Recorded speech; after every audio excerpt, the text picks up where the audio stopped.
Bon, bonjour à toutes et tous. Et bienvenue donc sur ce webinaire que je vais vous présenter rapidement. Donc, c'est un webinaire de sensibilisation au RGPD. Bon, le RGPD, je pense que vous en avez à minima entendu parler. C'est important pour la fédération de se saisir de cette problématique. On l'a déjà fait par le passé. Vous avez déjà reçu des choses liées à ce règlement. Voilà, on souhaitait formaliser encore une fois des choses avec un nouveau partenaire qui est le cabinet TLC, qui est représenté aujourd'hui par Stéphanie Carlier, donc qui représente le cabinet que vous voyez peut-être sur votre écran, mais dont on vous redonnera les coordonnées, qui sera un petit peu votre interlocutrice dans ce cabinet-là si vous souhaitez travailler avec ce prestataire, et on vous expliquera comment tout à l'heure. Et puis donc Sophie Schaeffer qui va vous faire la présentation d'aujourd'hui sur le RGPD qui est épinglée sur votre écran, donc elle, je suis sûr que vous la voyez. Voilà, donc rapidement, on est sur un webinaire de sensibilisation, donc on n'est pas, on est bien d'accord, on n'est pas au bout de la démarche du tout, donc on est vraiment sur le premier cran, on va dire, de présentation du RGPD, mais ce qu'on a construit avec TLC, c'est une offre globale d'accompagnement. C'est-à-dire qu'on commence par ce webinaire de sensibilisation. Ça vous sera représenté en fin de webinaire, mais vous allez voir qu'il y a des solutions, des propositions possibles d'accompagnement, plus ou moins lourdes, j'allais dire. Certaines qui vous laissent la main avec un accompagnement soft, j'allais dire, et puis d'autres avec des prises en charge beaucoup plus importantes.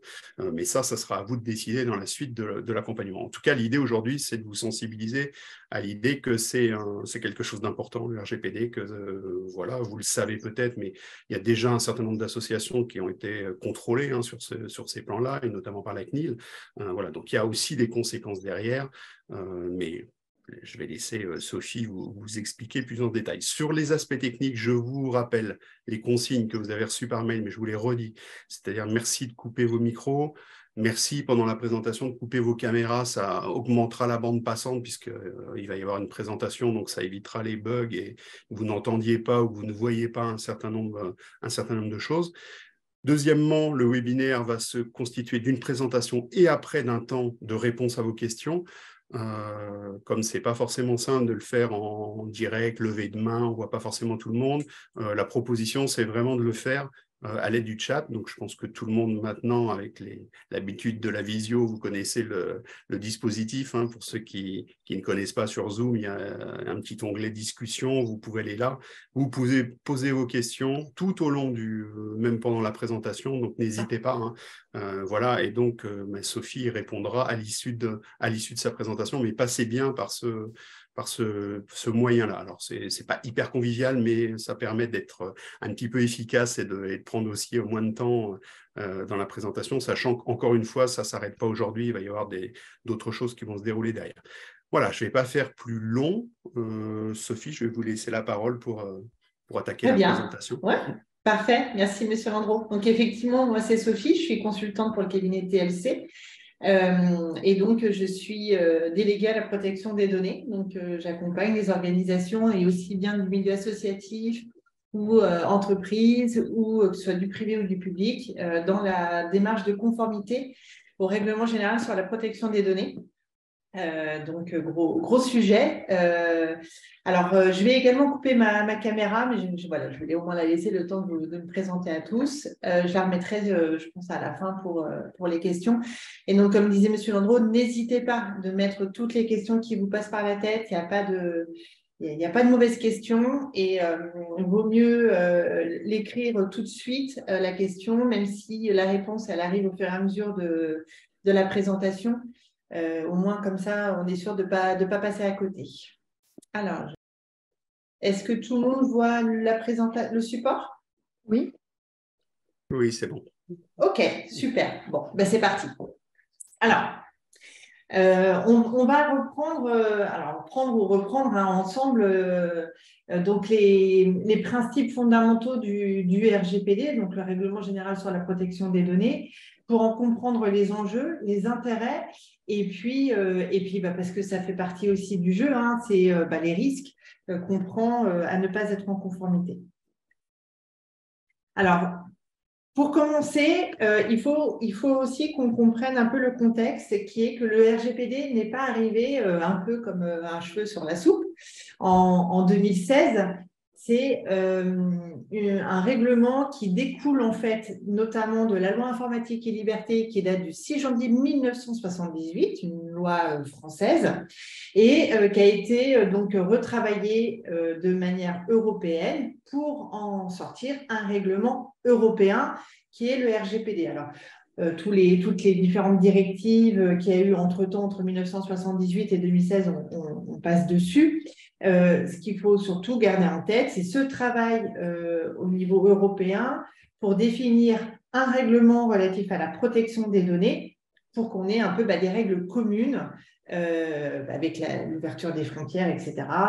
C'était logique de faire quelque chose de commun à l'Europe. Donc, le règlement général sur la protection des données est né le 24 avril 2016. Voilà, ça, c'est vraiment sa date de naissance, avec une obligation d'application le 25 mai 2018. En gros, la CNIL avait laissé 2 ans pour que les organisations se mettent en conformité. On est bien conscient que nous sommes le 9 mars 2023 et tout le monde n'est pas encore en conformité, donc que ces 2 années n'ont pas suffi à tous pour entrer dans la démarche. Pourquoi également il y a eu ce règlement qui est arrivé? Alors, non seulement, comme je viens de le dire, il y a eu cette ouverture de frontières avec l'Europe et donc c'était dans le bon sens de pouvoir mettre en place ce règlement au niveau européen, mais pas que, hein, il y a aussi toute cette évolution de technologie et de pratiques du numérique qui ont fait que on s'est rendu compte que la loi du 6 janvier 1978, elle n'était plus adaptée par rapport à notre contexte numérique d'aujourd'hui. Alors, qui est concerné par le RGPD? Alors, en fait, c'est assez simple. Je dirais tout le monde, sauf les organisations qui ne se situent pas sur le territoire européen et qui traitent des données de personnes qui ne sont pas sur le territoire européen. Autrement, eh bien, nous sommes tous concernés par le RGPD, et aussi bien une association qu'une entreprise, qu'une PME, qu'une start-up, ce qu'on appelle un GAFAM, donc les grosses sociétés Google, Amazon, Facebook et compagnie, dès lors que soit on est sur le territoire européen, ou soit parce qu'on traite des données de personnes qui se trouvent sur le territoire européen.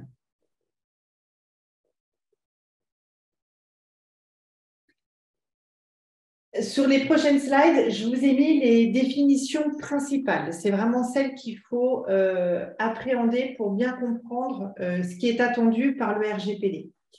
Alors, pour cette première définition, j'ai mis les données à caractère personnel. Donc, c'est toute information qui permet d'identifier les personnes physiques, soit directement, soit indirectement, ou soit par croisement de données. Alors, je vous ai mis quelques exemples. Donc, directement, c'est assez simple, hein, c'est un nom et un prénom, on sait de qui il s'agit. Indirectement, ça peut être soit par un numéro de client, soit le numéro de sécurité sociale, soit numéro de téléphone. Là, j'ai mis par exemple, comme exemple, le numéro allocataire. On a la plaque d'immatriculation. Voilà, c'est une donnée qui est rattachée à une personne physique.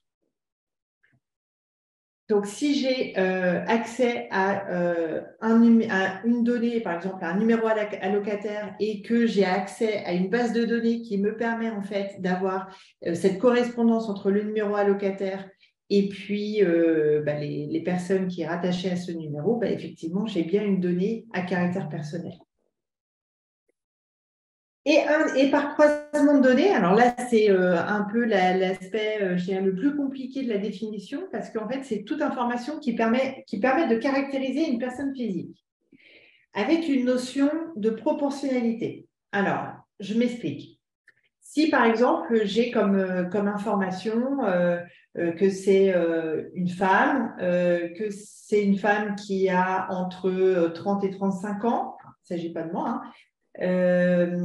qui habite dans tel quartier, par exemple le quartier de la Madeleine à Paris, et qui pratique un métier assez peu courant. Alors, je ne sais pas, on pourrait dire professeur de yoga, allez, par exemple, dans un quartier.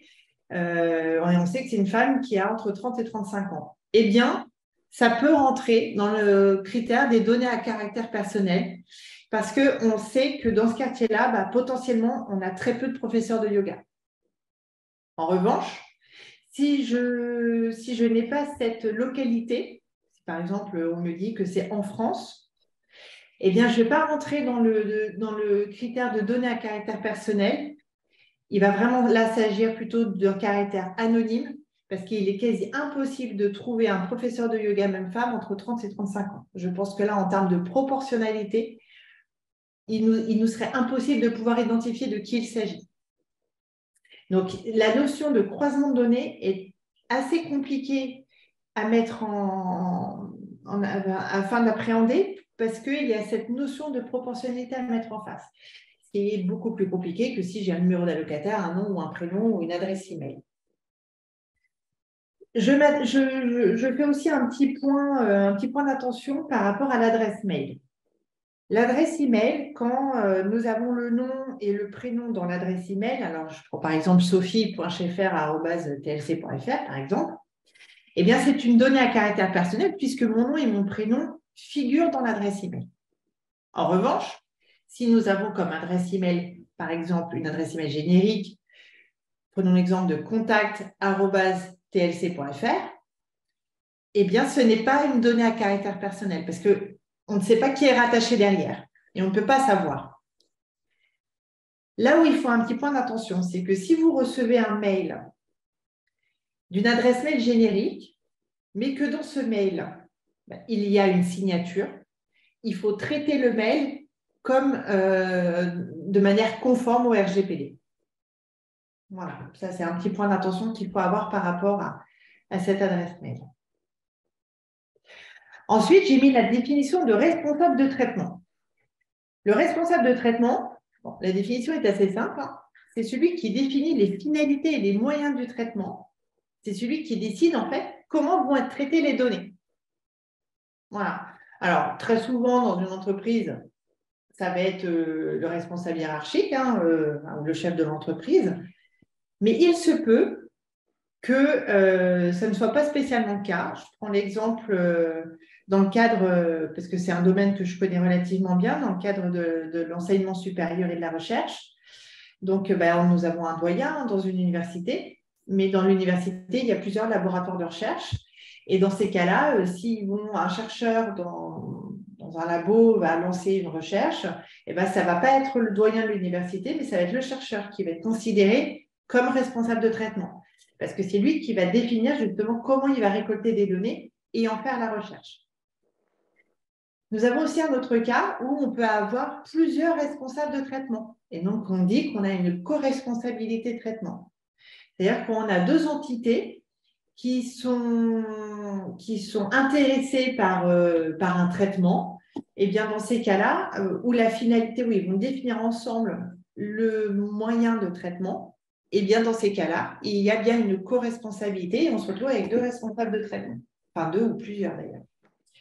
En général, cette co-responsabilité, et c'est fortement conseillé, il faut que ça soit encadré par un contrat. Il faut quand même bien qu'on délimite les responsabilités de chacun. La co-responsabilité, il ne faut pas la confondre avec une sous-traitance. C'est-à-dire qu'un sous-traitant, et je crois qu'on va plus loin, le sous-traitant, lui, il exécute le traitement qui a été défini par le responsable de traitement. Ce n'est pas tout à fait la même chose. Alors, le traitement, qu'est-ce que c'est? Eh bien, c'est toute opération qui se passe sur une donnée à caractère personnel.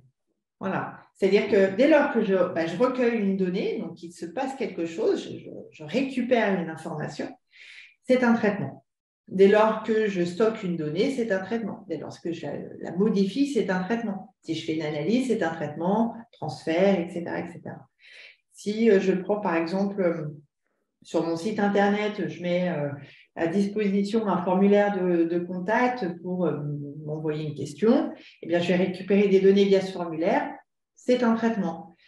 Si je propose sur mon site internet aux utilisateurs de s'inscrire à recevoir une newsletter, je vais recevoir des données qui les concernent. J'ai bien un nouveau traitement. Voilà. Bon. Pour cette définition, c'est assez simple. Alors, violation de données. Alors là, c'est une partie de la définition de la CNIL. Donc, c'est soit une perte, soit une altération, soit une destruction de manière accidentelle ou illicite. Alors, plus souvent, on a en tête l'image illicite. La divulgation non autorisée, la conservation ou le traitement d'une autre manière que prévu dans le traitement, ou l'accès non autorisé à des données. En gros, si le traitement de données ne se passe pas comme prévu à l'initial, eh bien, on peut très certainement considérer qu'il y a une violation de données.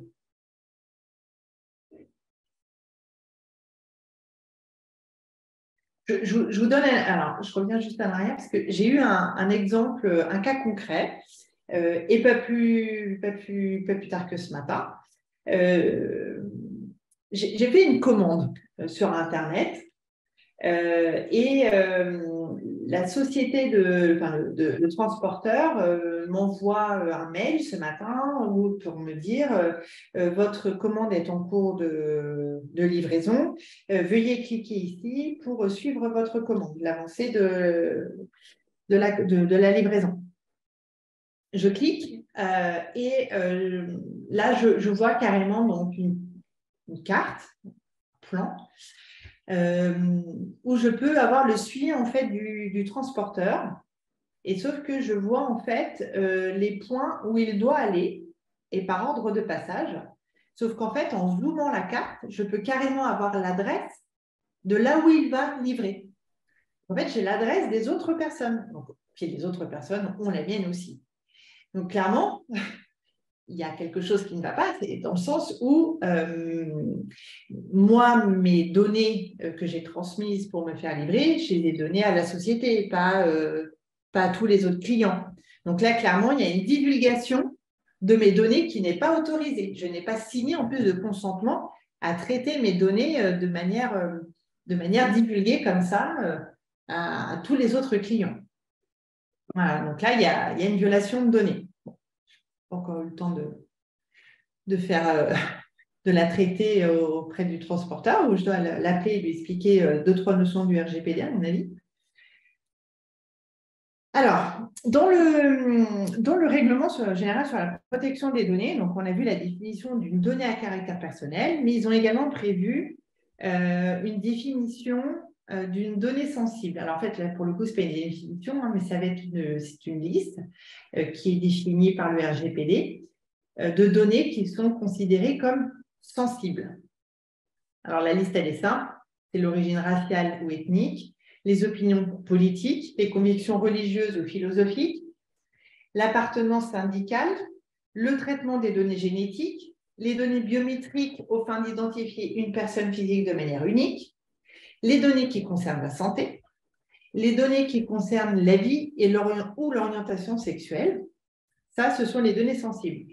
La France a rajouté le numéro de sécurité sociale, le NIR, tout simplement pour la bonne raison que le NIR nous donne accès à nos données de santé. Et les données de santé font partie de la liste des données sensibles. Donc, c'était logique que le NIR soit inscrit en plus.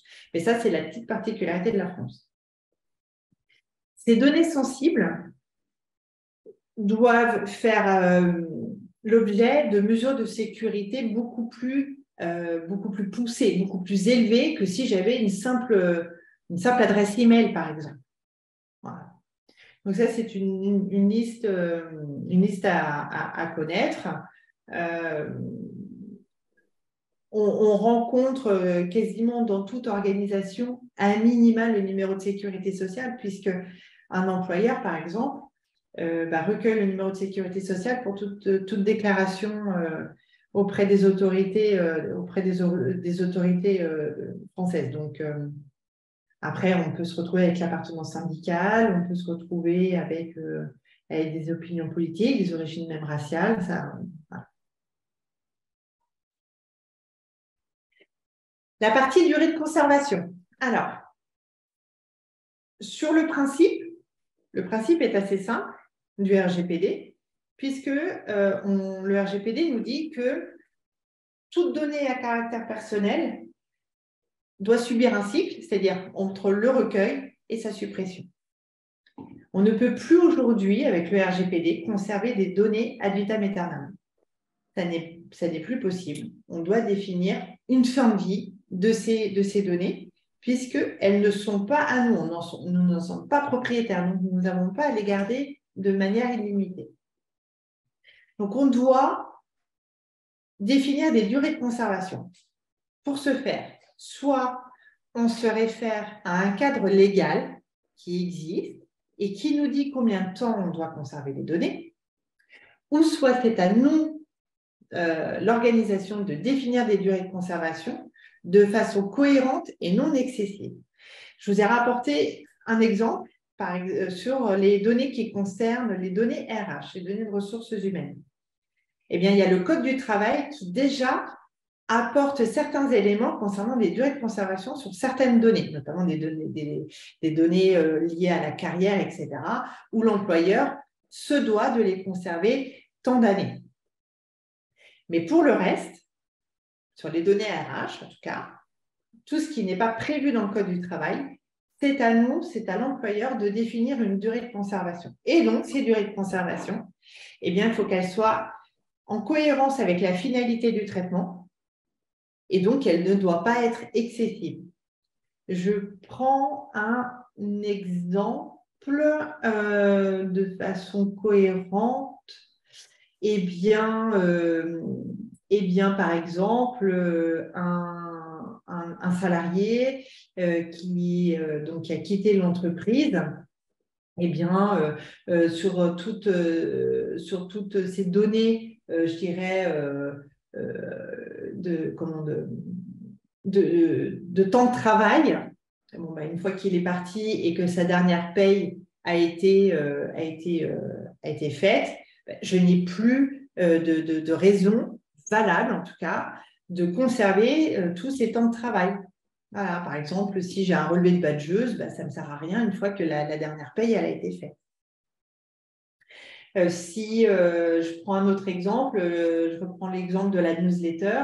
Si j'ai une personne qui se désabonne de ma newsletter, bah, son adresse mail, je n'ai plus besoin de la garder. Donc, je vais définir une durée de conservation qui va être, par exemple, une semaine pour me laisser le temps à moi de m'organiser. Mais en tout cas, voilà, je vais définir une durée de conservation qui va être en cohérence avec la finalité. Après, on se retrouve avec des données qui peuvent être, enfin des durées de conservation qui peuvent être vraiment très, très longues. Je reprends un autre exemple sur le code de l'éducation. Eh bien, les données relatives aux étudiants dans l'enseignement supérieur, eh bien, c'est 50 ans. Et ben, dans ces cas-là, les universités, elles n'ont pas besoin d'aller inventer quoi que ce soit, hein, c'est défini dans le code de l'éducation. Alors, je veux juste repréciser sur les durées de conservation. C'est quelque chose qui n'est pas évident parce qu'on aurait toujours peur, justement, par exemple, d'être dans l'excessivité. Donc, il ne faut pas hésiter de temps en temps, c'est à se re-questionner. Donc, on le verra, on doit mettre en place un registre des traitements dans lequel on doit justement recenser nos durées de conservation par traitement, on le voit plus tard. Eh bien, quand on revoit, quand on veut mettre à jour ce registre, c'est de se reposer la question si est-ce que bah, là, justement, on se rend compte que bah, telle donnée, on n'en a plus besoin déjà depuis 1 an ou 2, on avait mis 5 ans, bah, peut-être que finalement, 1 an ou 2 serait suffisant. Ah, c'est vraiment une question, après, ce n'est pas quelque chose forcément de figé qu'il faut voilà, c'est pas acté, on peut faire évoluer les choses. Est-ce que j'ai le droit de traiter des données? C'est une question qui paraît un peu bête, mais finalement, on est censé pouvoir se la poser.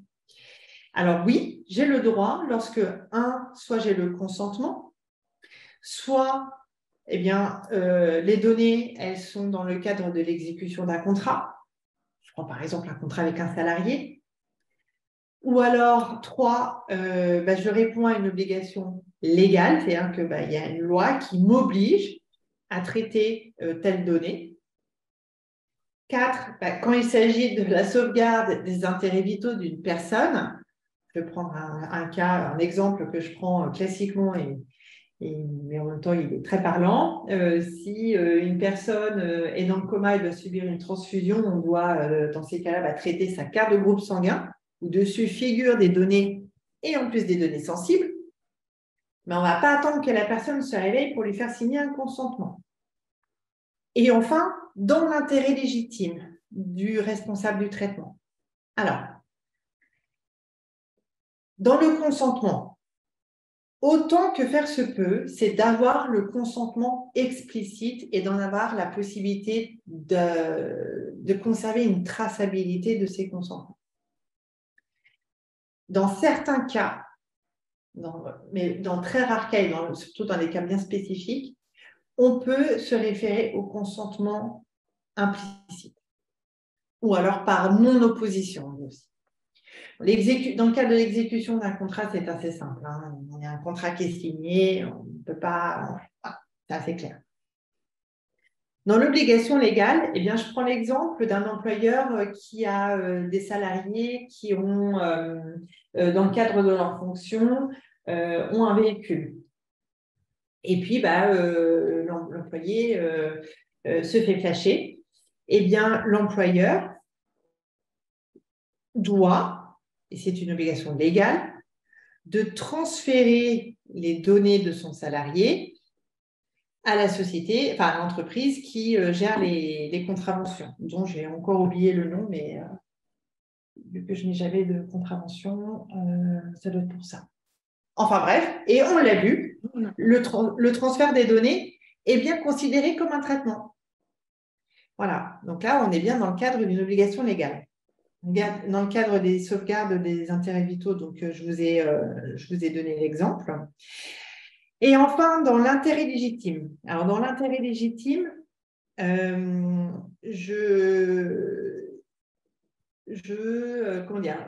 relève toute votre attention parce que la CNIL est très sensible à ce caractère licite de traitement. C'est-à-dire que la CNIL n'autorise pas effectivement qu'on mette sous intérêt légitime à tort un peu pour tout. Donc, il y a, notamment sur le site de la CNIL, plusieurs exemples sur lesquels on peut se référer pour savoir si l'intérêt légitime, là, il est bien accepté par la CNIL ou pas. Je prends l'exemple d'une entreprise qui recueille des données, par exemple, sur LinkedIn, des adresses mail, nom et prénom, pour ce qu'on appelle un CRM, pour alimenter un CRM, donc c'est un logiciel de données de prospects. Eh bien ça, c'est un intérêt légitime. Je sais pas, moi, je vends une prestation de service, j'ai mon entreprise. Eh bien, il faut bien que j'aille quand même essayer de récolter des données de prospects pour essayer de leur vendre mon service. Bon. Eh bien, je vais aller chercher ces informations où je peux les trouver. Alors, ça peut être sur LinkedIn ou autre. Eh bien, comme intérêt légitime, c'est bien accepté par le RGPD. En tout cas, si je n'ai pas l'un de ces caractères licites, je n'ai pas le droit de traiter des données à caractère personnel si je ne suis pas dans l'un de ces cas-là. C'est un peu ce qu'il faut retenir. Contrairement à nos amis suisses, qui eux, leur principe, c'est si ce n'est pas interdit, c'est que c'est autorisé. Bon, une façon de voir les choses. Le fameux registre des traitements. Le registre des traitements, donc, c'est un document, on va dire, qui peut être très bien sous format papier comme sous format informatique. Le RGPD n'impose rien à ce niveau-là. Il peut être d'ailleurs très bien sous Word comme sous Excel. Tout pareil, la CNIL, le RGPD n'impose rien à ce niveau-là non plus. En tout cas, le principe du registre des traitements, c'est de recenser tous les traitements de données à caractère personnel qui sont mis en œuvre au sein de l'organisation, y compris si je suis sous-traitant. C'est-à-dire que, admettons, je suis la société de transport, de livraison. Bien, j'ai des salariés et dans ces cas-là, je suis responsable de traitement parce que c'est moi qui définis comment je vais traiter les données de mes salariés. Donc, je suis responsable de traitement. Mais je suis également sous-traitant parce que je récupère les données des clients, par exemple de chez Darty, pour opérer la livraison chez les clients Darty. Donc, je vais avoir l'adresse et les coordonnées, enfin les noms, prénoms et l'adresse, éventuellement même le numéro de téléphone des clients de Darty. Et dans ces cas-là, pour traiter ces données-là, eh ben, je suis sous-traitant. Donc, moi, en tant que sous-traitant, je dois avoir un registre autant pour les traitements de mes salariés, où je suis responsable de traitement, que pour les traitements où laquelle je suis le sous-traitant. Ce registre, en cas de contrôle de la CNIL, c'est une des choses fondamentales qu'elle va demander à voir. Donc, c'est ce qu'on appelle un livrable, un élément de preuve, sinon, de conformité qu'il faut mettre à jour régulièrement. C'est-à-dire que, comme je disais tout à l'heure sur les durées de conservation, je peux très bien faire évoluer mes durées de conservation, voire même, je peux même faire évoluer mes traitements. C'est-à-dire que aujourd'hui, ce n'est pas le cas, mais par exemple, l'année prochaine, j'ai décidé de mettre en place une newsletter sur mon site Internet. Ça va être un nouveau traitement, donc il faudra que je mette mon registre à jour. Et c'est également aussi un outil de pilotage au sein d'une organisation. C'est-à-dire que mes salariés peuvent normalement pouvoir très facilement se référer au registre des traitements pour se rappeler par exemple, les durées de conservation ou quelles sont les mesures de sécurité que je dois mettre en œuvre, etc., etc. C'est aussi un outil de pilotage de conformité. Voilà. Outil de pilotage, élément de preuve en cas de contrôle de la CNIL, élément de preuve aussi en cas d'un nouveau partenariat ou un marché. Effectivement, dans le cas d'un gros partenariat ou d'un gros marché, mais ce n'est pas forcément la règle tout le temps, eh bien, on peut demander à voir la partie du registre des traitements relatifs aux données, par exemple, justement dans le cadre d'une sous-traitance. Voilà. Donc, le responsable de traitement qui détient le registre, il peut montrer effectivement de comment est fait, en tout cas, une partie du registre.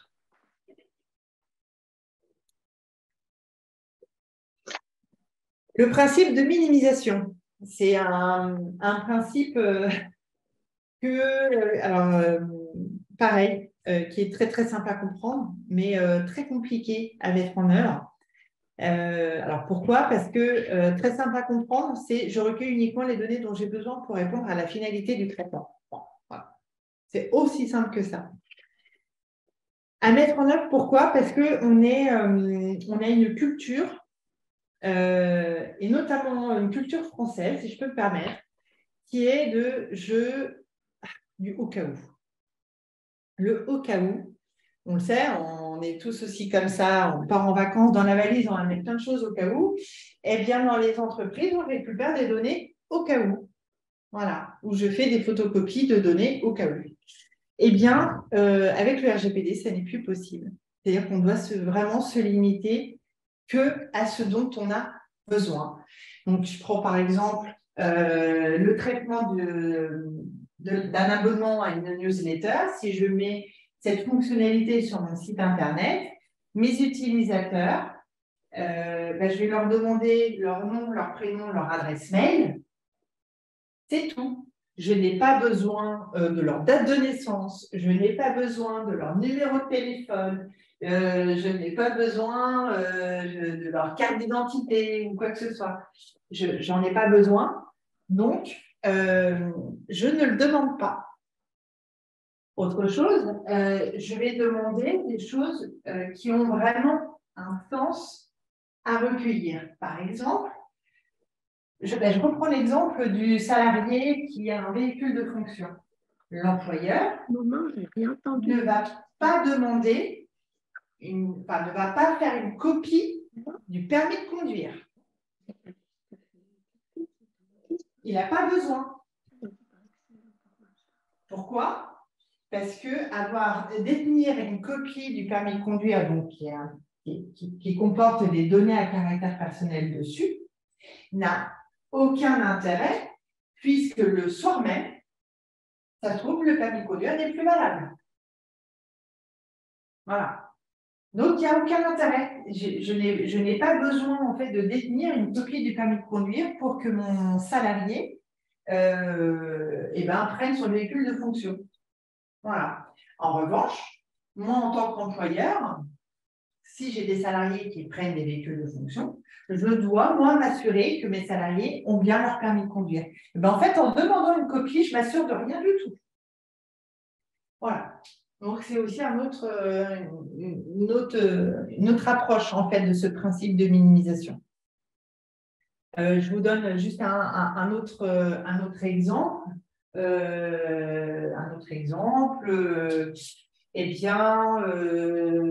Qu'est-ce que je pourrais vous... Un formulaire d'inscription, un formulaire, par exemple, que je fais remplir à des personnes, à des candidats qui veulent se proposer pour un poste, je ne vais pas leur demander leur numéro de sécurité sociale. En me disant, oui, mais si j'embauche, je vais en avoir besoin. Oui, mais si je n'embauche pas, je n'en ai pas besoin. Donc, du coup, j'aurais récupéré une donnée dont je n'aurais pas besoin. Et en fait, je n'ai pas besoin du numéro de sécurité sociale du candidat pour m'assurer qu'il répond à mes besoins pour le poste. Quand on passe un entretien, c'est pour savoir si le candidat répond au poste à pourvoir. Voilà. Et si je récupère le numéro de sécurité sociale, c'est pour faire son embauche. Et donc, c'est bien deux traitements distincts.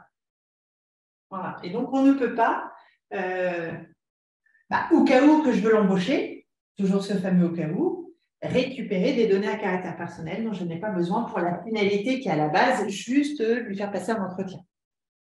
Voilà. Et donc, c'est pour ça que je disais, le principe de minimisation, principe très simple à comprendre, mais assez complexe à mettre en œuvre, parce qu'on a cette culture de cas où. Mais bon, je reste optimiste. Je pense qu'en faisant de l'acculturation, on arriverait à changer certaines pratiques. Je vous donne du coup l'exemple. Donc, une inscription à une newsletter, je peux effectivement, j'ai besoin du nom, du prénom et de l'adresse email, mais je n'ai pas besoin du numéro de téléphone et de la date de naissance. Alors, ça coule de source, vu comme ça, mais je vous garantis que pourtant, c'est des choses qu'on peut voir des fois sur des sites Internet. Alors, la sous-traitance.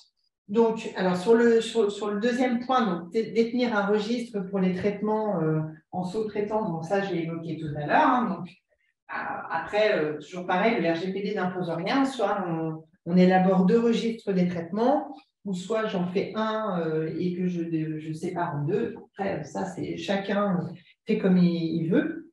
Mais en tout cas, je dois bien avoir un registre pour les traitements dont je suis sous-traitant et un registre pour les traitements dont je suis responsable de traitement.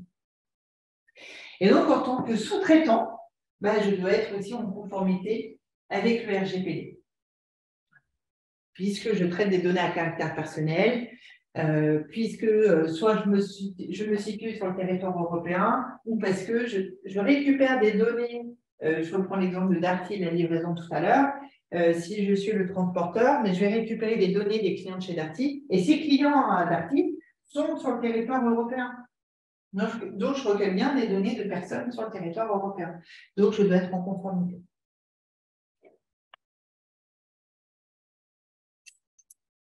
Alors, ça, c'est deux notions que l'on trouve dans le RGPD et qui n'existaient pas vraiment, on va dire, à l'époque de la loi informatique et liberté. Donc, c'est le privacy by design et le privacy by default. Alors, c'est quand même intéressant de s'attarder 5 minutes sur ces deux notions parce que c'est deux principes. En cas de contrôle de la CNIL, qu'ils aiment bien évoquer. C'est de savoir, qu'est-ce que vous faites pour être privacy by design ou être privacy by default.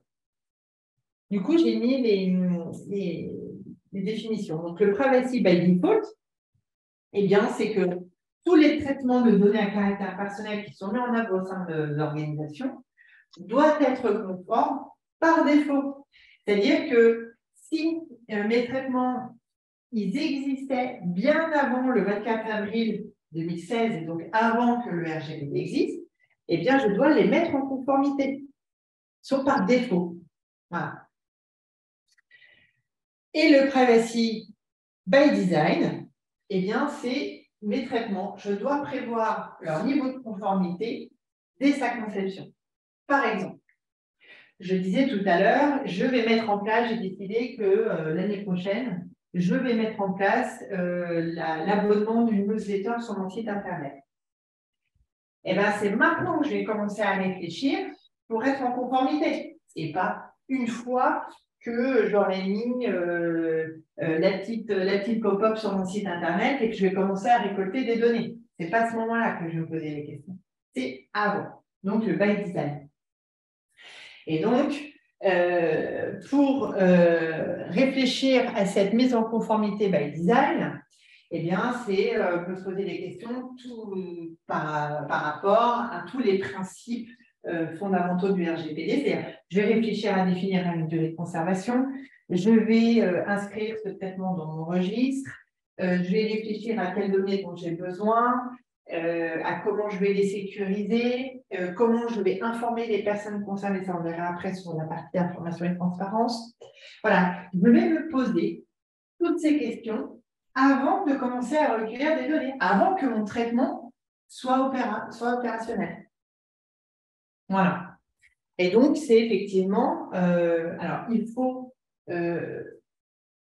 autant que possible, c'est documenter toutes ces démarches de privacy by design et by default, en cas de contrôle, toujours pareil, de la CNIL, c'est de pouvoir apporter les éléments de preuve, parce qu'ils vont me demander, OK, alors privacy by design, je comprends que vous avez mis un nouveau traitement, la newsletter, mais comment vous êtes, voilà, vous avez lancé ça comme ça, un beau matin, vous avez fait votre développeur, tac, tac, tac, newsletter. Non, je me suis posé des questions pour être en conformité. OK. Montrez-moi. Voilà. Alors, donc, nous voilà au chapitre information et transparence du RGPD.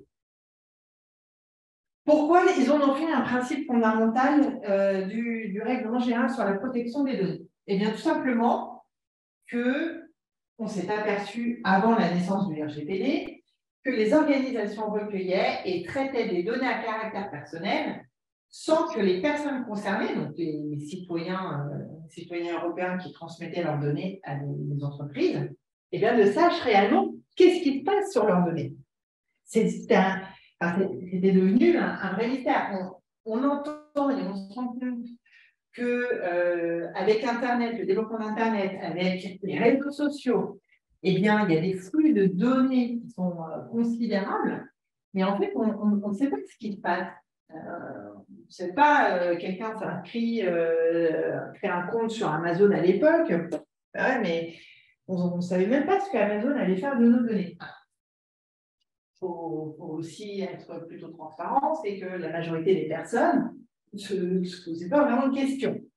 Voilà. Et c'était dans les pratiques. On doit créer un compte, on devait donner nom, prénom, etc. Et presque bêtement, on le faisait tous.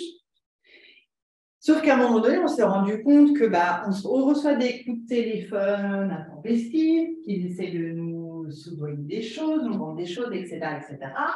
On se rendait compte après que nos données se retrouvaient chez un tel, etc., qu'il y avait du trafic de données et que du coup, c'était très compliqué d'en avoir le contrôle. Et donc, l'idée du RGPD, c'est de pouvoir redonner le contrôle aux citoyens européens sur leurs propres données à caractère personnel.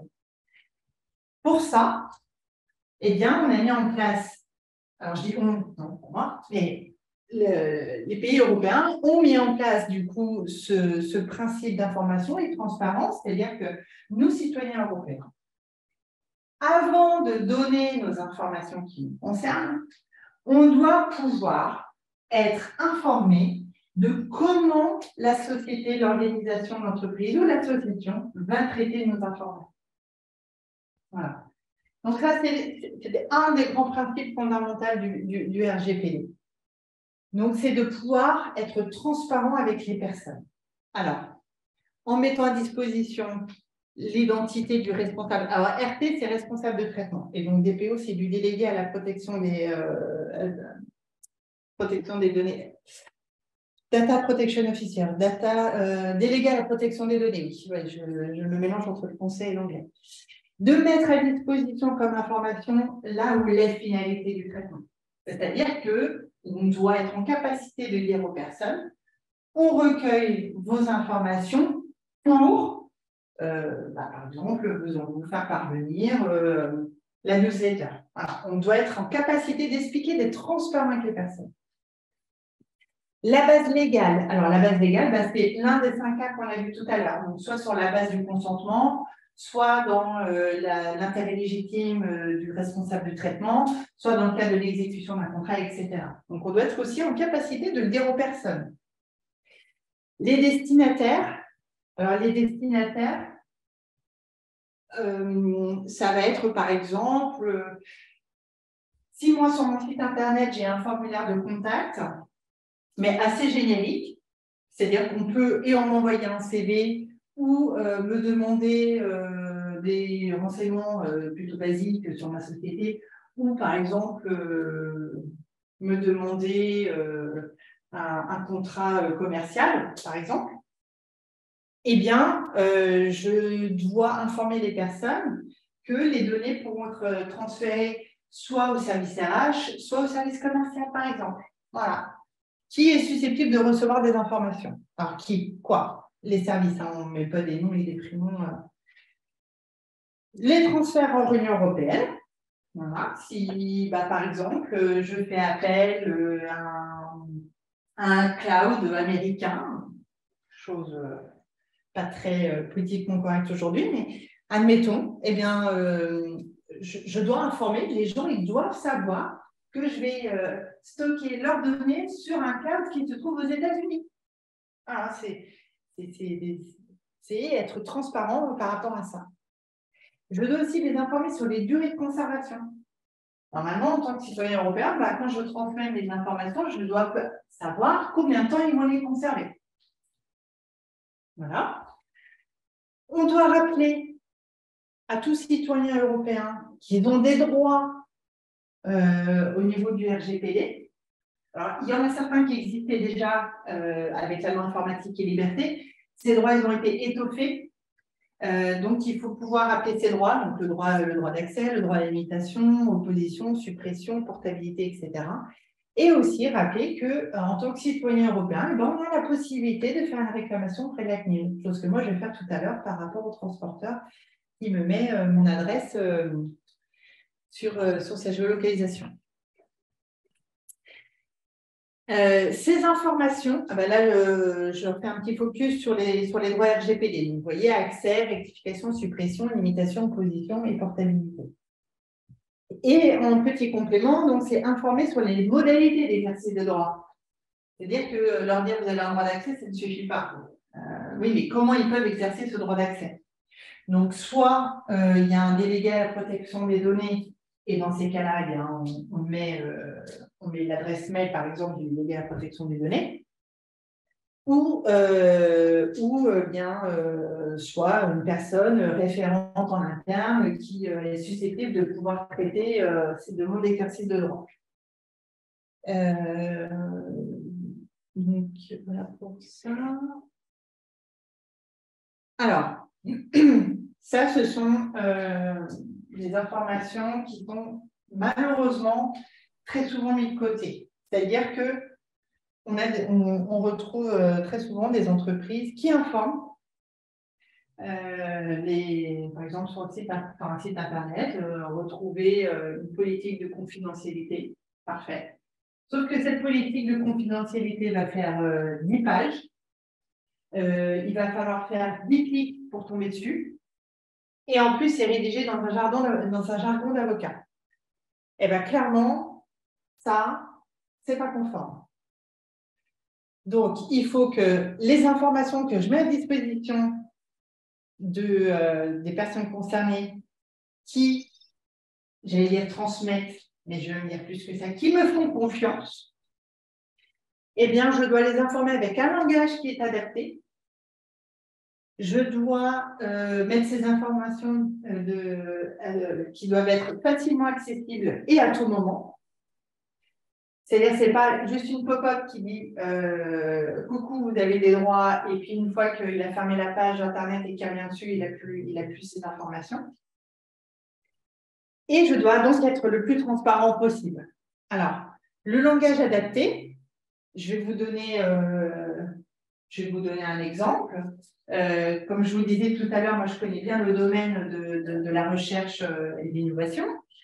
J'ai des chercheurs, des fois, qui lancent une étude scientifique et qui va recueillir des données auprès de personnes, par exemple, qui ont eu un AVC et qui vont utiliser des langages scientifiques. Bon, clairement, la personne ne va pas comprendre. En plus, si c'est des fois des personnes qui ont plus de 80 ans, enfin, des fois, on se retrouve dans des cas. Bon, eh ben, il faut que ce langage il soit adapté. Si c'est des jeunes, eh bien, il faut que le langage soit adapté à des jeunes. Voilà. Si c'est, je reprends le cas de mes chercheurs qui lancent une étude en gynécologie, eh ben, l'information, ça va être Madame, Monsieur.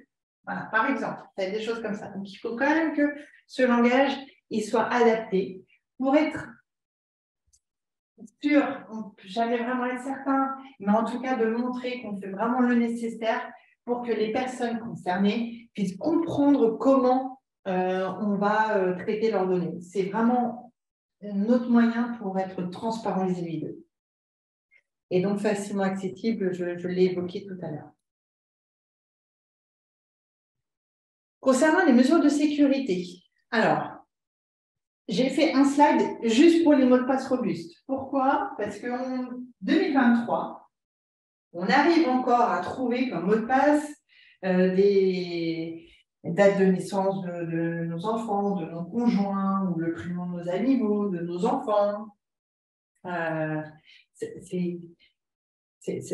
dirais que ce n'est plus possible de devoir utiliser ce genre de mots de passe qui ne sont mais absolument pas robustes. Absolument pas. Il faudrait pour un hacker, c'est même pas 0,0000001 seconde pour trouver votre mot de passe.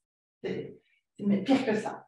Avec des moyens informatiques, en un claquement de doigts, il peut retrouver votre mot de passe. Et ça n'est pas possible dans le milieu professionnel. Quand on traite des données à caractère personnel de personnes, je le redis, qui nous font confiance.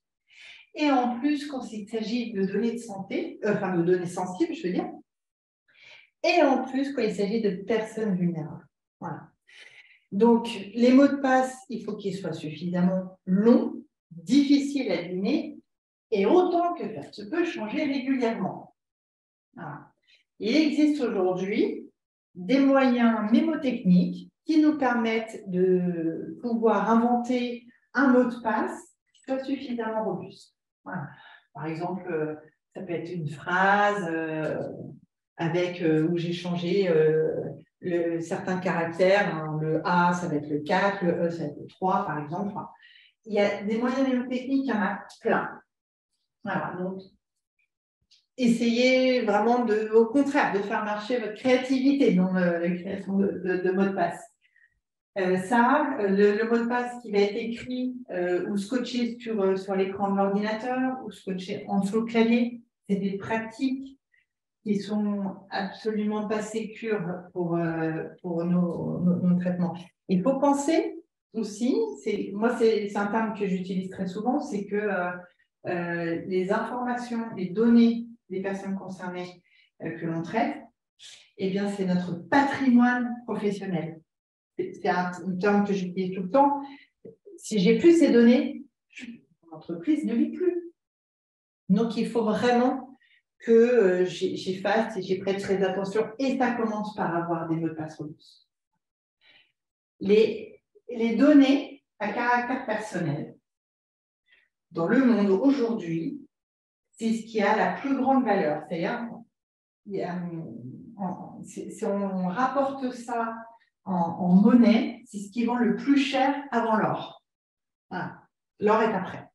Les données à caractère personnel, c'est ça qui rapporte le plus aujourd'hui dans le trafic. Et quelques exemples de mesures de sécurité, par exemple le verrouillage automatique des sessions de nos ordinateurs, où je suis dans le train avec mon ordinateur, je ne laisse pas l'écran vert pour aller le temps d'aller aux toilettes, passer un téléphone au milieu des wagons.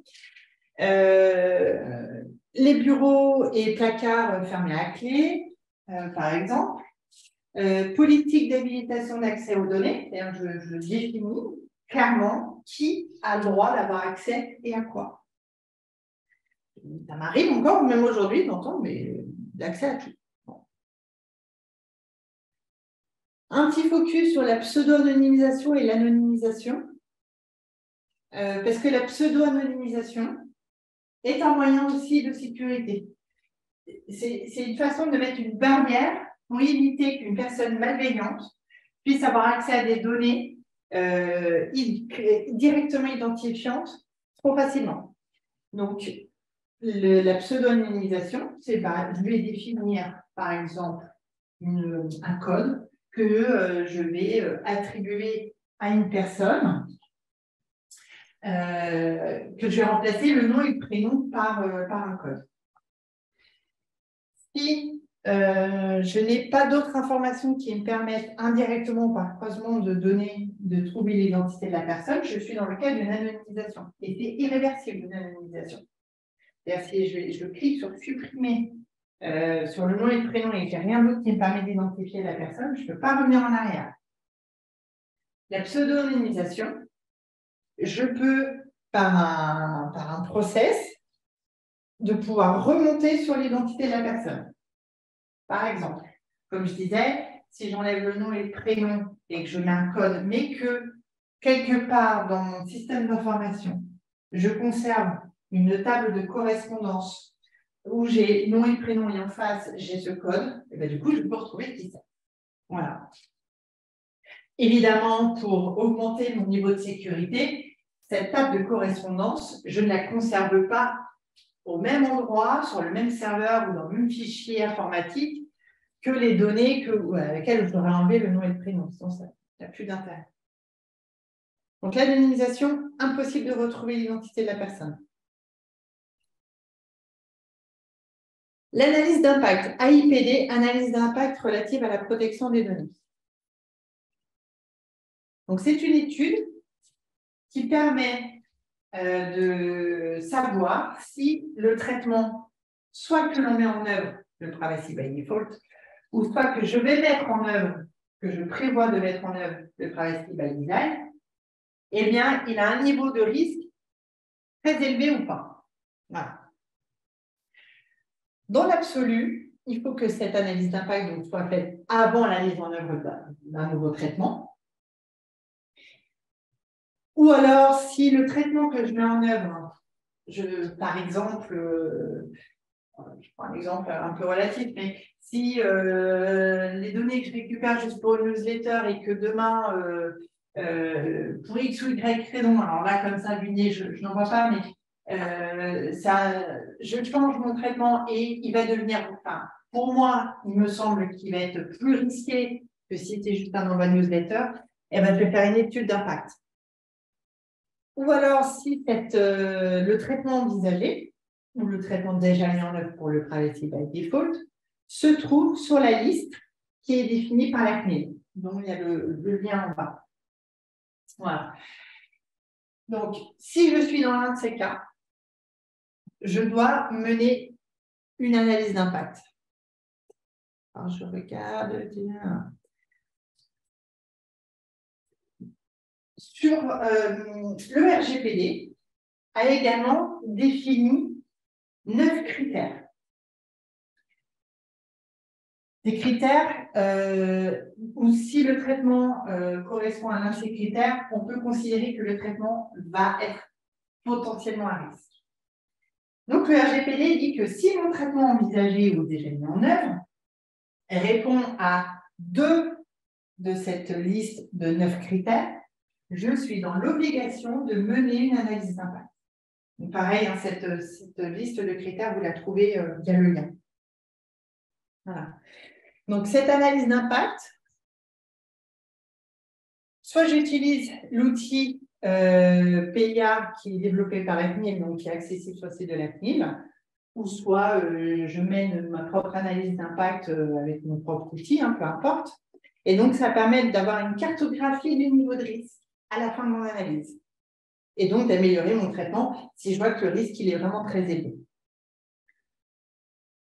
Le délégué à la protection des données. Donc, ses missions, eh bien, c'est de conseiller, de soutenir, de s'assurer de la mise en conformité et de répondre aux fameuses demandes d'exercice de droit qu'on a vues tout à l'heure.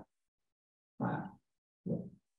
Pas grand-chose à rajouter par rapport à ça. Le DPO, en fait, il est un peu le pilote de la mise en conformité. Donc, après, soit le DPO, il est désigné auprès de la CNIL, dans certains critères, c'est obligatoire, ou soit ce n'est pas obligatoire, mais pour autant, ça peut être très fortement conseillé. Le DPO peut être soit désigné en interne, soit externe, ou soit mutualisé. La mutualisation de DPO, on le rencontre par exemple sur les communautés, sur les petites communes. Pourquoi? Parce que le service public, c'est obligatoire pour eux de désigner un DPO. Et bon, une commune de 1000 habitants ne va pas désigner un DPO. Voilà. En général, ils font partie d'une Comcom, donc ils vont désigner un DPO de façon mutualisée. Petite particularité pour les entreprises, enfin, les organisations qui désignent un DPO en interne, très souvent, en retour d'expérience qui remonte, c'est que du coup, les DPO n'ont pas le temps ou n'ont pas eu la formation pour appliquer la conformité. C'est un peu le retour que moi, j'entends par mes collègues en interne. Parce que très souvent, les DPO en interne, ils ont déjà leur fonction, je ne sais pas, de commercial ou autre dans les organisations. Et en plus, il faut faire attention que le DPO ne soit pas jugé parti. Un responsable RH, un responsable directeur d'entreprise ne peut pas être désigné comme délégué à la protection des données auprès de la CNIL. Là, je vous ai mis les rôles de la CNIL. Eh bien, le rôle d'alerter, voilà, quand il y a des pratiques qu'on découvre qui sont à risque. Elle communique énormément sur ses réseaux. Elle a aussi le rôle de conseil et d'information vers tous les publics, donc autant le citoyen européen que les entreprises. Elle a le pouvoir de contrôle, hein, bien évidemment, et de sanction. Voilà.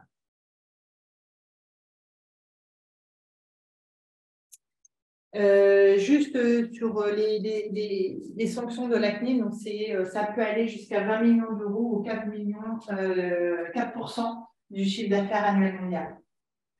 Ce n'est pas des petites sanctions, et justement, c'est ce que prévoit le RGPD. Il faut que ces sanctions soient dissuasives.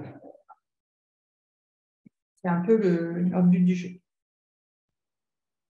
Donc, qu'est-ce qu'on doit faire hein, concrètement? C'est bien beau de comprendre tout ça, mais qu'est-ce qu'on doit faire? Alors, eh bien, dans nos organisations, on doit sensibiliser, on doit acculturer. On le voit bien, jusqu'à présent, on a pris l'habitude avec des pratiques qui ne sont plus adéquates, en tout cas. Voilà. Donc, on doit acculturer nos bonnes pratiques, des nouvelles bonnes pratiques auprès de nos collaborateurs, même de nos dirigeants, hein, qui doivent se sentir concernés et apporter une certaine dynamique par rapport à ça. On doit ensuite, c'est faire un état des lieux. On doit comprendre où est-ce qu'on en est aujourd'hui dans le traitement de nos données à caractère personnel.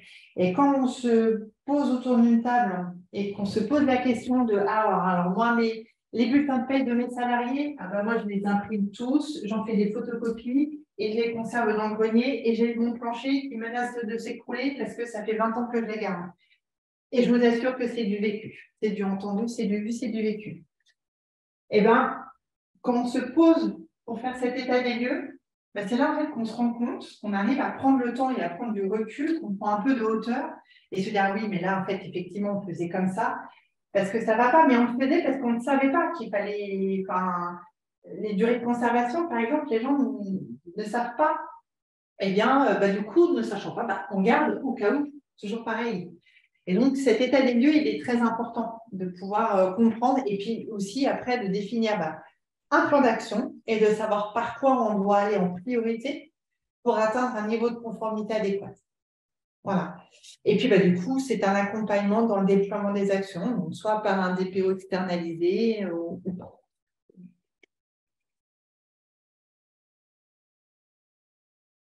Eh ben voilà, beaucoup parlé. Alors, je vais juste arrêter le partage en attendant. Non, c'est pas ça que je voulais faire. Tac, pour retrouver un peu. Alors, les questions. Alors, et dans le cadre des enquêtes de personnalité, il est recueilli des données de personnes et nous agissons dans le cadre d'une mission, dans une mission de justice. Alors, c'est-à-dire, la question exactement, c'est quoi? C'est dit Giovanni Zina.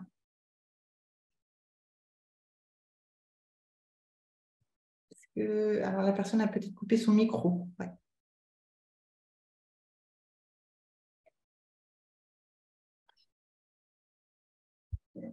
Le micro doit être coupé.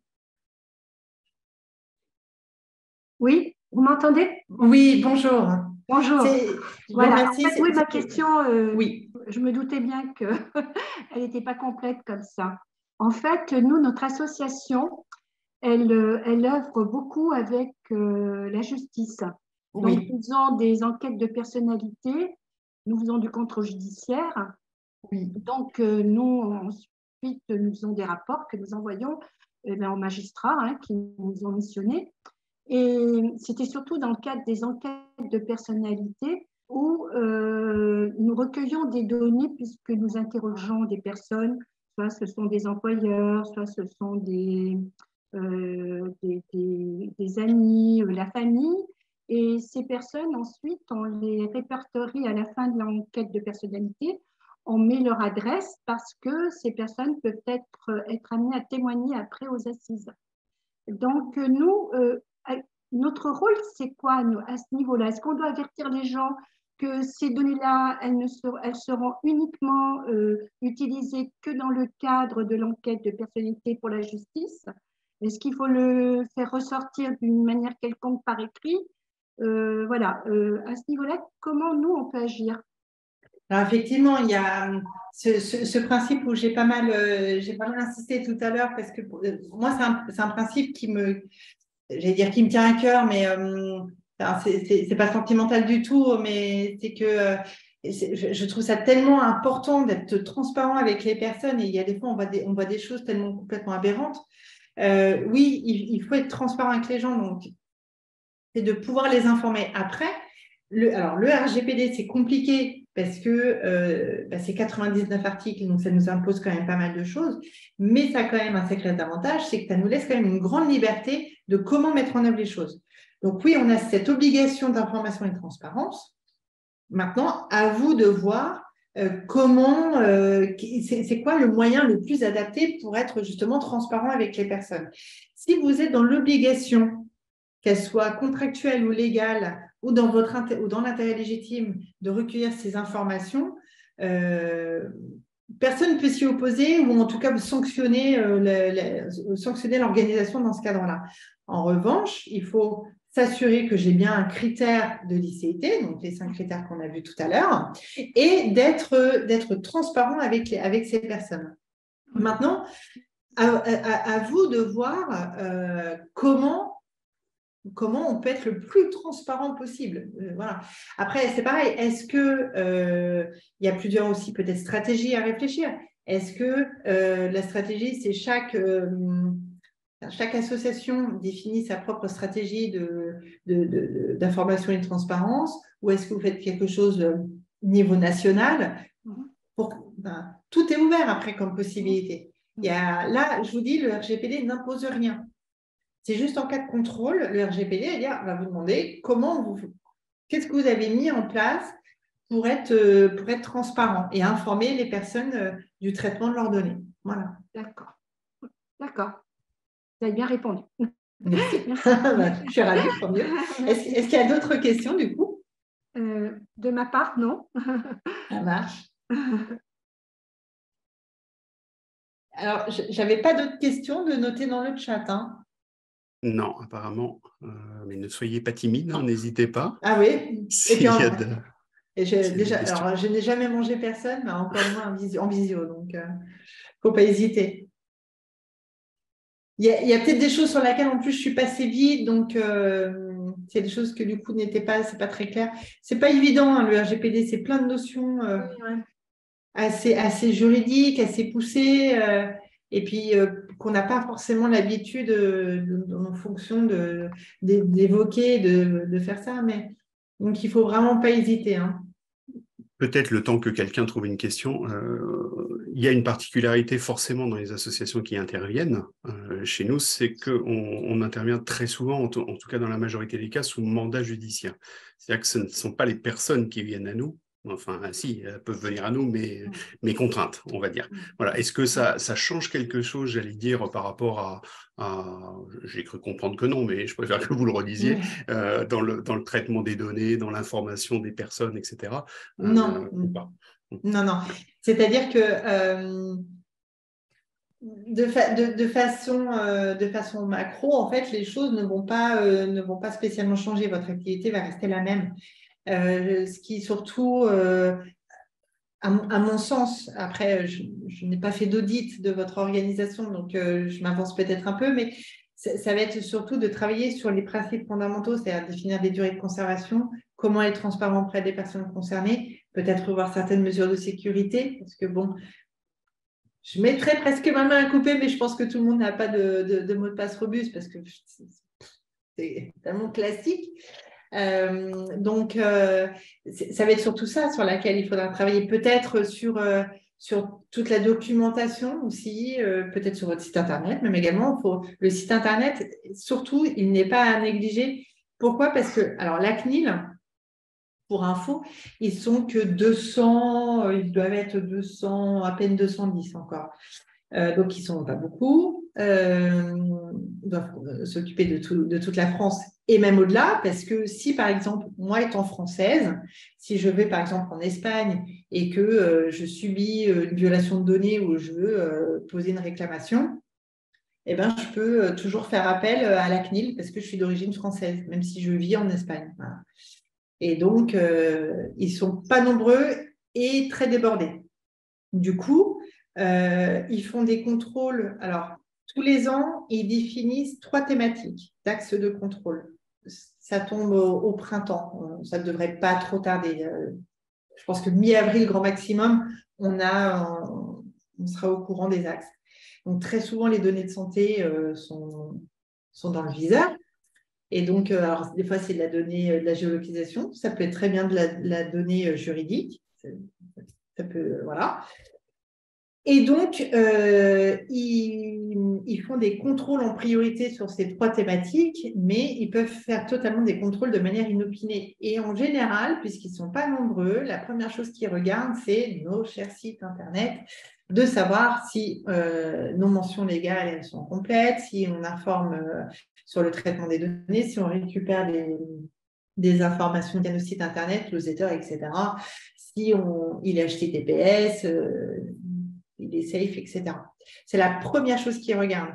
Donc, si vous détenez un site Internet qui récupère de la donnée, alors Google Analytics en fait partie et ils ne vont pas très apprécier de la CNIL, eh bien, il faut penser à le mettre en conformité.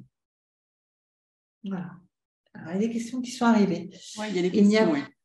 Il n'y a pas des modalités particulières liées à la directive police-justice. Alors si, il y en a, parce que on doit, mais alors pareil, hein, il y a un cadre légal à laquelle il faut se référer. Par exemple, sur la possibilité de pouvoir faire une réclamation, enfin, c'est pas une réclamation, mais je n'ai plus le terme en tête, de pouvoir déposer un recours devant la justice. Donc, il faut que la société, enfin, l'organisation, elle ait conservé quand même certaines données pour avoir des éléments de preuve si elle est portée devant le tribunal. Donc, voilà, il y a des choses qui sont définies dans ce cadre-là. Les données dans un cadre juridique font-elles partie des archives départementales? Très bonne question, je n'en ai aucune idée. J'en ai aucune idée. Dans le cadre juridique, si, je dirais que ça fait partie des archives publiques. Si, il doit y avoir toute une partie qui doit être obligatoire à conserver d'ailleurs. Alors, peut-être pas toutes, mais il doit y avoir effectivement toute une partie. Et ça, j'ai moyen de pouvoir regarder ça d'ailleurs. En ce moment, je suis en train de lire un ouvrage sur les archives publiques. Et donc, il faudrait que je regarde s'il y a des notions sur les données de la justice. Mais très certainement, oui. Alors, pour ma part, le RGPD est plutôt clair, la difficulté est la mise en pratique. Ouais. Notamment des délais de conservation. Ouais. Excusez-moi, pour la conservation, Valérie Pécoria. On a effectivement déjà communiqué sur la circulaire de conservation des données et on pourra la renvoyer à nos adhérents parce que ça fait un petit moment qu'on n'a pas, on la renvoie régulièrement et là, elles sont effectivement données toutes les durées de conservation pour les différentes mesures. Ah bah voilà, ouais. Oui, c'est bien défini là. Parce que là, effectivement, c'est ce qui me semblait, vous n'avez pas inventé quoi que ce soit. Hein. Je pense qu'en termes de durée de conservation, je pense que la majorité sont définies. Mais... On n'a pas inventé, ceci dit, ce n'est pas extrêmement simple de s'y retrouver, donc c'est bien pour ça qu'on a fait cette circulaire, voilà, mais qu'on va renvoyer. Enfin, si vous ne la retrouvez pas, évidemment, déjà ressollicitez-nous, mais on va du coup la faire retourner si vous ne l'avez pas eu. Ouais. Alors, sur la question suivante, je pense qu'elle ne m'est pas destinée, puisque je ne sais pas. Citoyen et justice a-t-il défini des règles communes? Je ne saurais répondre. Oui, c'est sur celle-là, c'est sur les. Enfin, c'est ce qu'on est en train de dire. Ah, c'est par rapport à ça, d'accord. Oui, par rapport à la circulaire qui a été mise en place. D'accord, mais en termes de registre des traitements, procédure, non? Non, il n'y a pas de. Ok. D'accord. Alors, il serait peut-être intéressant de reparler des délais de conservation sur lesquels la Fédération a déjà travaillé à la chancellerie. Oui. Est-ce qu'il existe une forme prédéfinie pour le registre? Alors, du coup, je comprends qu'au sein de Citoyen et Justice, il n'y a pas de template de défini.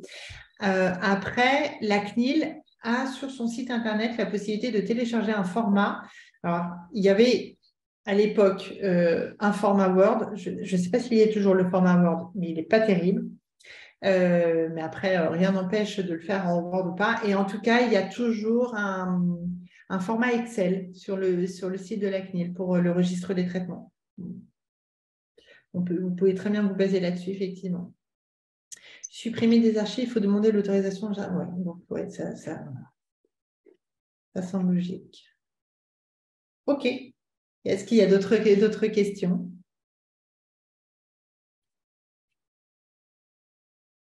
Il y a encore un petit peu de temps. Après, je pense que ce qui mérite peut-être d'être réfléchi, d'être mis en œuvre, c'est un état des lieux. C'est très souvent bénéfique de pouvoir tirer une photo un peu sur les pratiques, sur qu'est-ce qu'on a. C'est quoi les principes fondamentaux du RGPD? Donc, c'est ça, qu'est-ce qui me manque? Et puis de revoir aussi, surtout peut-être en termes de mesures de sécurité. Après, les mesures de sécurité, je ne sais pas comment elles sont au niveau informatique? Est-ce que c'est au niveau national? Est-ce que c'est chaque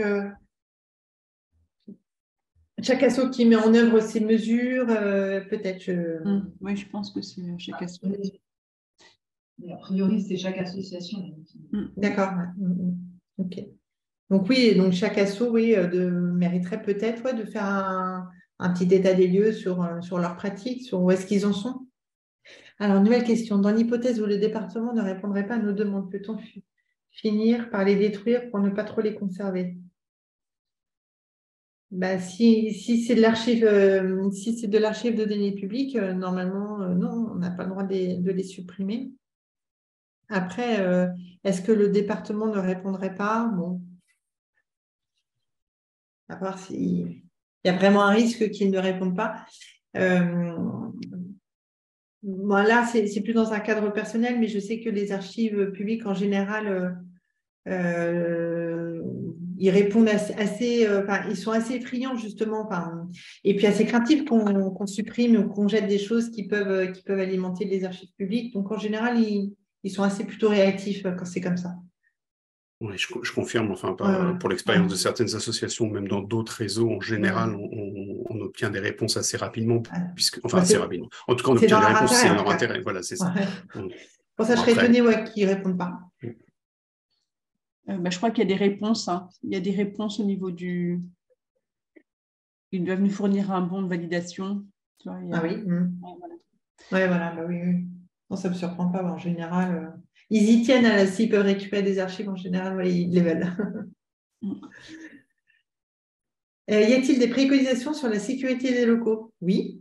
Alors, des portes qui peuvent se fermer avec accès avec un badge pour déverrouiller, par exemple. Il peut y avoir de la vidéosurveillance. Alors, faire très attention sur la vidéosurveillance, parce que la vidéosurveillance sur un lieu de travail, ça ne se fait pas comme ça ne se décide pas comme ça. Après, c'est peut-être déjà le cas, mais si ce n'est pas le cas, j'attire quand même votre attention sur ce genre de décision.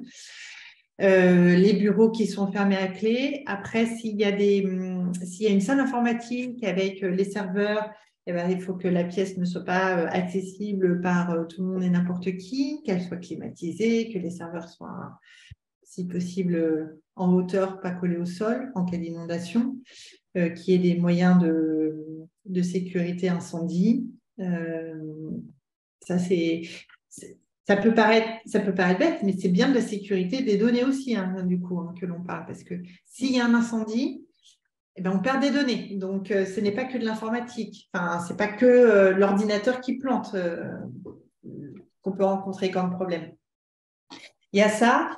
Et il y a alors, je ne sais pas si c'est le cas dans vos organisations, mais si vous avez des ordinateurs nomades, des portables, et qui vous arrive de partir en déplacement avec, c'est pareil, c'est peut-être aussi définir une charte de sécurité de ces ordinateurs-là, parce que le vol d'ordinateur, c'est tous les jours que ça se passe en gare de Lyon, en gare de l'Est de Paris, ou Montparnasse, ou dans les trains. C'est très fréquent et très souvent, nos ordinateurs n'ont pas de mot de passe robuste. Alors, je dis non, parce que le mien, normalement, est plutôt bon. Mais, et malheureusement, on se retrouve dans des cas très complexes juste parce qu'on a été aux toilettes 3 minutes dans le train. C'est malheureusement trop fréquent. Donc, on a la sécurité de nos bureaux, de nos locaux, mais aussi à l'extérieur. Voilà. Je pense aussi notamment à l'accès de nos zones, parce que je le rencontre dans d'autres instituts, dans d'autres organismes. C'est des employés qui ont accès à leur boîte mail professionnelle sur leur téléphone portable personnel. Là aussi, il y a peut-être des règles à définir par rapport à ça. Par expérience. Je ne sais pas si c'est le cas après, mais en tout cas, je sais que par expérience, c'est des choses qu'on rencontre. Donc, à prendre en compte et à faire attention. si je peux me permettre, à la limite, c'est peut-être de finir sur ces deux grandes notions. C'est que les gens, alors même si ce n'est pas eux qui vous donnent directement leurs informations, peut-être se retrouvent dans des situations justement qui sont déjà compliquées. Ben, je pense qu'on n'a pas envie de se retrouver à leur dire bon, on s'est fait pirater notre système d'information, vos données sont dans la nature. Je pense qu'on n'aurait pas envie de ça. Donc, il faut penser quand même que les gens, malgré tout, nous font confiance. Donc, on se doit de protéger leurs informations, leurs données à caractère personnel. Et l'image aussi que l'on a, c'est-à-dire que si on subit une violation, on doit aller l'informer auprès de la CNIL, ou si on subit une sanction, la CNIL en informera le public. Voilà, on n'a pas très envie de ça non plus. C'est protéger notre patrimoine professionnel, je leur dis, et c'est aussi protéger notre image, voilà, tout ce qu'on a bâti. Donc, c'est pas à prendre à la légère. C'est petit mot de la fin. Alors, moi, je me permets d'intervenir. Donc, effectivement, merci Sophie pour ton intervention sur la partie, on va dire, sensibilisation. Et à l'issue de cette sensibilisation, il y a évidemment la possibilité soit d'être accompagné, on va dire, tout à l'heure tu en parlais par rapport à un audit, et un audit qui permet après de mettre un plan d'action en place pour être... tu es toujours... Oui, excuse-moi, j'ai vu une page partir, j'ai cru que j'étais coupée. Non, c'est bon. Qui permet en fait l'audit de faire une photographie de l'organisation actuelle et puis derrière d'avoir un plan d'action et de les accompagner au travers de ton intervention sur site. Donc ça, c'est le premier type d'accompagnement qui est, on va dire, le plus complet. Et puis après, il y a un accompagnement aussi qui est proposé, à savoir... tout à l'heure, il y a une dame qui disait la RGPD, je suis assez au clair avec. Toutefois, voilà, pour être on peut vous proposer un guide avec un backup d'heures, c'est-à-dire que lorsque vous avez besoin de conseils, en fait, Sophie, sur un échange téléphonique, peut répondre à vos éventuelles questions. Voilà. Donc, je vous laisse réfléchir à cet aspect-là. Vous voyez mon numéro, effectivement, je ne sais pas si vous voyez tout mon numéro d'ailleurs, mais… Ah, c'est vrai? Oui, parce que moi, j'ai les écrans qui… Est-ce que vous, Monsieur Landreau, est-ce que vous voyez… Oui, on voit bien. Et puis, voilà. ne vous inquiétez pas, on va transmettre évidemment les types d'accompagnement proposés, Voilà. puisque l'idée, c'était de pouvoir proposer, comme je le disais au début, de pouvoir vous proposer, là je parle aux associations, différents types d'accompagnement en fonction de ce que vous souhaitez. Donc, voilà, on va évidemment transmettre la proposition. Oui, et du coup, au niveau de la maturité aussi déjà… Oui, après, je pensais à ça, ça peut être aussi simplement un audit pour avoir un regard extérieur. Oui. Pourquoi pas, avec la rédaction du plan d'action. C'est vrai qu'en fait, il y a plein de choses qui sont imaginables. Donc voilà. Voilà pour je ne sais pas si elle nous des questions. Alors, j'arrête le… Non, je ne crois pas. Non, c'est bon? Ah oui, ok. Je vais regarder, il n'y en a pas. Mais écoutez, moi, il me reste à vous remercier, toutes les deux, pour cette intervention. Donc, comme je l'ai dit au début, on était vraiment là sur une sensibilisation. Vous l'avez compris, il y a tout un tas de choses qui peuvent se mettre en place derrière. Vous pouvez prendre en charge la mise en place du RGPD. Il y a des éléments qu'on vous a déjà envoyés. Alors, peut-être qu'on va les renvoyer, puisque manifestement, il y a certains qui sont passés un petit peu à la trappe. Vous pouvez avoir différents types d'accompagnement. On va vous envoyer un document qui récapitule un petit peu des choses types, des accompagnements soft, comme vient de le dire Madame Carlier, soit du conseil téléphonique, soit des accompagnements plus lourds qui vont jusqu'à la prise en charge du DPO complet, c'est-à-dire un accompagnement complet, tout est possible. Il y aura quelques exemples dans ce qu'on va vous envoyer, mais évidemment, si vous souhaitez d'autres types d'accompagnement, j'allais dire après, s'ils se rapprochent de vous et puis ils peuvent voir ce qu'il est possible de faire. En tout cas, ce qu'on a pour dire au réseau, on a, comment dire, checké un certain nombre de prestataires. Voilà, là, on vous en présente un parce qu'on a comment dire, une analyse qui fait que on pense que l'accompagnement va être de qualité, et on l'espère, on en est presque sûr, et que voilà, il y a cette souplesse, et aussi que les interlocuteurs sur le dossier ne vont pas changer tous les 4 matins, puisque c'est aussi l'un des problèmes qu'on a rencontrés avec d'autres types de prestataires sur des réseaux. Voilà, donc là, on a des interlocuteurs, des interlocutrices en l'occurrence, bien identifiés. C'est aussi important pour la continuité du travail et dans le temps de ne pas changer tous les mois d'interlocuteurs ou d'interlocutrices. Voilà, donc je vous remercie. On transmettra donc à tout le monde les documents récapitulant les propositions, et puis ce webinaire est enregistré, donc il sera possible pour d'autres associations de le revoir, et on enverra un certain nombre de documents. Je crois qu'il y a un document aussi, si je ne dis pas de bêtises, qui est lié un petit peu à la présentation d'aujourd'hui. Vous m'arrêtez si je dis une bêtise, c'est ça? Oui, effectivement, j'avais proposé de faire un petit retour d'expérience, savoir justement par rapport à ce qui était dit, s'il y a des gens où... C'est ça. Non, pas du tout. Oui, pourquoi pas. Voilà.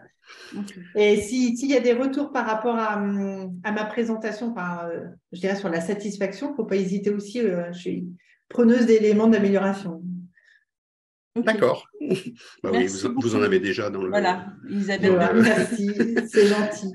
Voilà. Merci à vous. Donc, merci à vous, et puis bonne journée à tout le monde. Merci à tout le monde en tout cas. Merci beaucoup. Au revoir. Au revoir. Au revoir.